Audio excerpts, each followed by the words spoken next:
সকলকে জানাই জুমা মুবারক। প্রিয় দর্শক শ্রোতা, এই মুহূর্তে আপনারা যারা দেখতেছেন এটা হচ্ছে সৈয়দ আহমদুল্লাহ গৌসুল আজম মাছ ভান্ডারি, গৌসুল আজম মাছ ভান্ডারি দরবার শরীফ, যেখানে আমি ওনার রওজার সামনে যে পুকুরটি রয়েছে সেখানে গোসল করতেছি। আপনি দৃশ্যটি দেখতে পাচ্ছেন।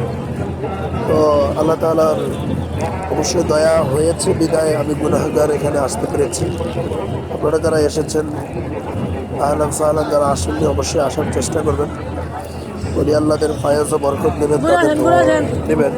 তো আমি এই পুকুরেরও অনেক কারামত রয়েছে এবং ওনার অনেক কারামত রয়েছে। তো বরকতান হাসিল করার জন্য আমি পুকুরের মধ্যে একটু নামলাম, গোসল করলাম এবং সে দৃশ্য আপনাদেরকে দেখাচ্ছি। দেখেন এখানে গোসল করতেছি, ওরা আমাদের সামনের সাইডে ওনার রওজা শরীফ কত সুন্দর, মাশাআল্লাহ।